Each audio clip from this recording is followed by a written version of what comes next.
हमारी 1 अगस्त से नई बैच स्टार्ट होगी और इस बैच के अंदर वही स्टेबलाइजर एंड ट्रांसफार्मर और रेफ्रिजरेटर।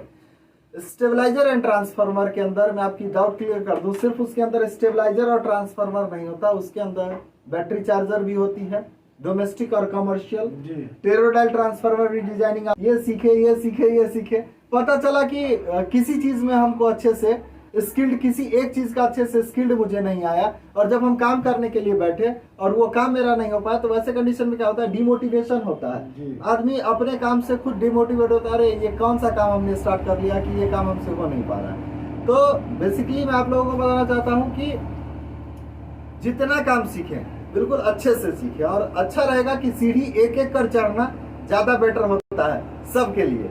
क्या एक एक सीढ़ी चढ़े, एक एक स्टेप में एक एक चीज सीखते रहें, और लाइफ में पूरी जिंदगी आदमी कुछ ना कुछ सीखता है, तो अपने स्किल को डेवलप करते रहें।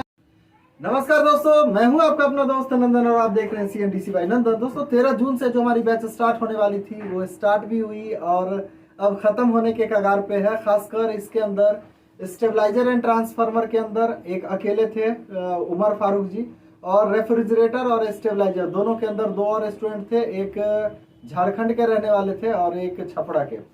तो जो छपरा के थे मैंने उन्हें आपसे मिलवाया था, और जो झारखंड के थे वो वीडियोस में नहीं आना चाहते थे, इसलिए उनकी वीडियोस मैंने नहीं रिकॉर्ड की। तो सबसे पहले हम आपको मिलवाते हैं। सबसे पहले आप अपना नाम और पूरा एड्रेस बता दीजिए।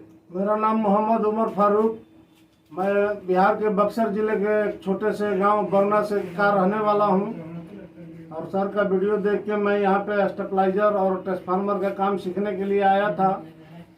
कोर्स था 1 महीने का, लेकिन हम लगभग 20 से 25 दिन में मेरा कंप्लीट हो गया है, और ये कल घर जाएंगे। तो बेसिकली ट्रांसफार्मर को डिजाइनिंग को लेकर जो भी मन में कंफ्यूजन थी, वायर गेज सिलेक्शन या फिर कोर सिलेक्शन, तो दोनों आप अच्छे से समझ गए। जी सर। कोर आप सेलेक्ट कर सकते हैं अपने किलोवाट के हिसाब से, या फिर आपका अगर कोई प्राइमरी और सेकेंडरी करके कोई साउंड सिस्टम का अगर आप ट्रांसफार्मर या फिर बैटरी चार्जर बनाते हैं तो कोर सेलेक्ट खुद से कर लेंगे। जी सर। वायर गेज सेलेक्ट कर लेंगे, वायर गेज भी सेलेक्ट कर लेंगे। चार्जर बनाना हो, स्टेबलाइजर बनाना हो, ये सब का वायर गेज आप सेलेक्ट कर सकते हैं खुद से।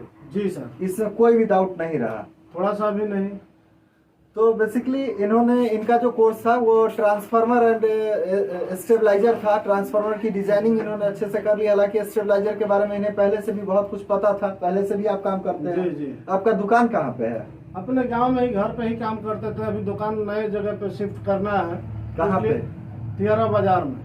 तियरा बाजार में। तो वहाँ पे कोई जगह है डिसाइडेड जो आप बता सकें, जो अगर कोई विजिट करना चाहे तो आपसे विजिट कर ले वहाँ? तियरा बाजार में एक छोटा सा बाजार है, लेकिन लोकल मार्केट के लिए बहुत अच्छा है। वहाँ पे बहुत सारे गांव के लोग मार्केट करना चाहते हैं, लेकिन बाजार तो छोटा है, लेकिन बहुत ज्यादा गाँव में का पकड़ है उस बाजार में। अच्छा, तो मतलब कि वहाँ पे जहाँ पे दुकान सेलेक्ट हो चुका है, क्या नियरेस्ट कुछ है कोई लैंडमार्क का कुछ?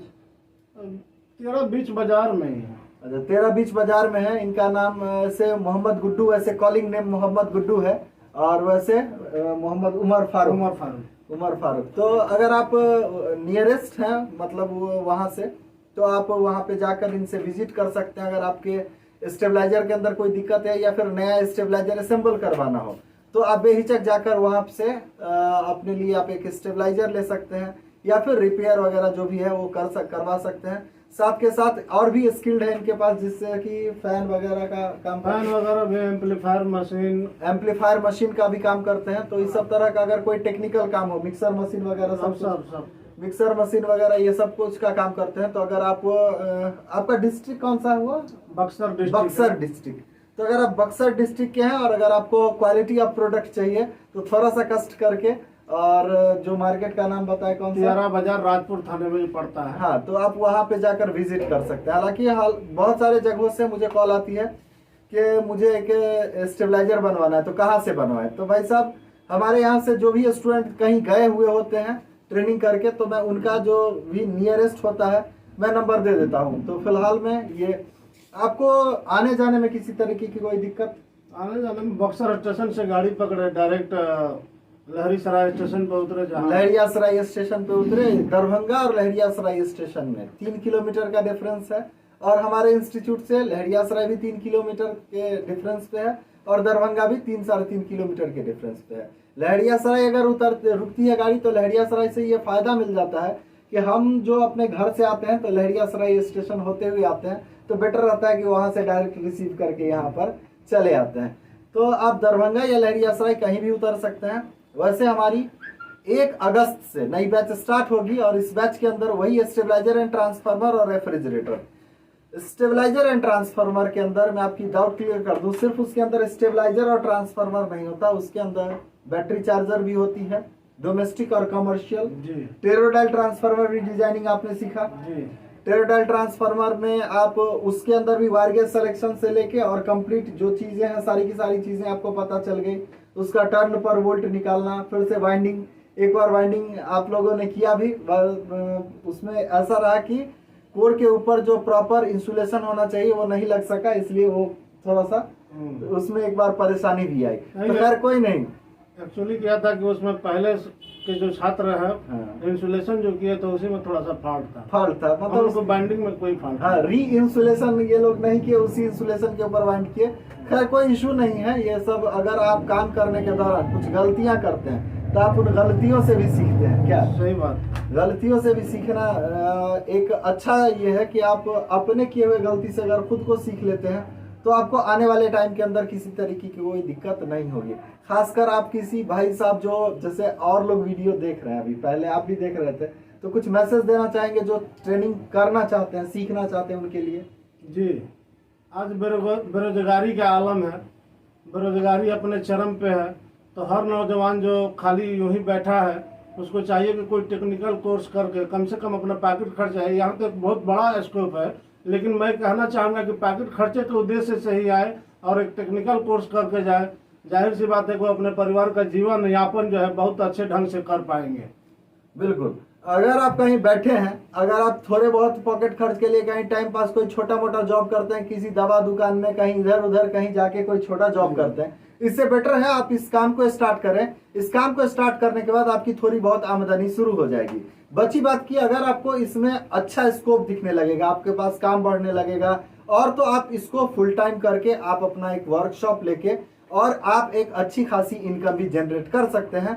लेकिन आपको इस काम को लेकर थोड़ा सा समर्पित होना होगा, तभी ये काम पॉसिबल है। क्या अच्छा एक चीज बताइए गुड्डू जी की जैसे ये आपका जो कोर्स था वो 1 महीने का था, करीबन 20-25 दिन के अंदर कंप्लीट हुआ है, तो इसके बीच में और बहुत सारी चीजें अगर होती तो क्या पॉसिबल था कि ये इतने कम टाइम में खत्म हो जाए? नहीं, हर चीज के लिए एक टाइम ड्यूरेशन होता है। दूसरी चीज है क्या कि एक लिमिट पीरियड ऑफ टाइम के अंदर एक लिमिट चीज ही सीखना सही है। अब बहुत कुछ सीख लिए, ये सीखे, पता चला कि किसी चीज में हमको अच्छे से स्किल्ड, किसी एक चीज का अच्छे से स्किल्ड मुझे नहीं आया, और जब हम काम करने के लिए बैठे और वो काम मेरा नहीं हो पाया, तो वैसे कंडीशन में क्या होता है, डिमोटिवेशन होता है। आदमी अपने काम से खुद डिमोटिवेट होता है, अरे ये कौन सा काम हमने स्टार्ट कर लिया कि ये काम हमसे हो नहीं पा रहा है। तो बेसिकली मैं आप लोगों को बताना चाहता हूँ कि जितना काम सीखें बिल्कुल अच्छे से सीखें, और अच्छा रहेगा कि सीढ़ी एक एक कर चढ़ना ज्यादा बेटर होता है सबके लिए। क्या एक एक सीढ़ी चढ़े, एक एक स्टेप में एक एक चीज सीखते रहें, और लाइफ में पूरी जिंदगी आदमी कुछ ना कुछ सीखता है, तो अपने स्किल को डेवलप करते रहें। और एक चीज मैं आप लोगों को और बता दूं, जो बिल्कुल ठंडे का टाइम होता है उस टाइम जो मैकेनिक टाइप के लोग होते हैं जिनका ऑलरेडी दुकान होता है, वो लोग खास कर आते हैं उस टाइम ट्रेनिंग करने के लिए। अगर आप फ्रेशर हैं तो उस टाइम की जो बैचेस होंगी उसमें आपको समझने में थोड़ी सी दिक्कत आएगी, तो इसलिए बेटर है कि आप थोड़ा सा बिफोर, यानी अभी का जो टाइम है इसमें आप आकर के कर सकते हैं। फिलहाल गुड्डू जी अभी इस बैच में आए तो इनके साथ ये कंडीशन थी कि इनका जो वर्कशॉप है, यानी ये जो काम कर रहे हैं ऑलरेडी, उसके अंदर इनके पास और भी हेल्पिंग हैंड है, ये यहाँ पे है, फिर भी इनका कारोबार वहाँ पे चल रहा है। ठीक है, और अगर कोई ऐसा टेक्निकल सपोर्ट की जरूरत होती है तो जो भी इनके जगह काम कर रहे हैं वहाँ, वो फोन करके यहाँ से इनसे सपोर्ट लेते रहते हैं। क्या बैच में 1-2 कॉल आ जाता है इनका, जो कि इनके दुकान से होता है। वहाँ पे अगर किसी को कोई ऐसा चीज आ गया जिसके बारे में प्रॉपर कुछ नहीं पता है तो फोन करके टेक्निकल सपोर्ट भी लेते हैं। तो फिलहाल 1 अगस्त से नई बैच स्टार्ट होगी, जुड़ना चाहते हैं तो जुड़ सकते हैं। और मैं बता दूं कि इस बैच के अंदर 6 स्टूडेंट्स का रजिस्ट्रेशन था, जिसमें सिर्फ 3 लोग आए थे। 3 लोगों का रजिस्ट्रेशन ऐसे ही रहा था, तो वो लोग 1 अगस्त वाले के अंदर आएंगे। तो पहले से 3 सीट पहले से फुल है, और आप लोग अगर उसमें जुड़ना चाहते हैं तो अपना जल्द से जल्द रजिस्ट्रेशन करवा लें, और 1 अगस्त वाले बैच को बिल्कुल ही मिस ना करें। अगर आप रजिस्ट्रेशन करवाते हैं तो बिल्कुल आकर अपने कोर्स को कंप्लीट कर लें। तो फिलहाल की इस वीडियो में बस इतना ही, मिलते हैं अगले लाइव स्ट्रीमिंग या फिर वीडियोस में। तब तक अपना आपको ख्याल रखिए, बाय बाय।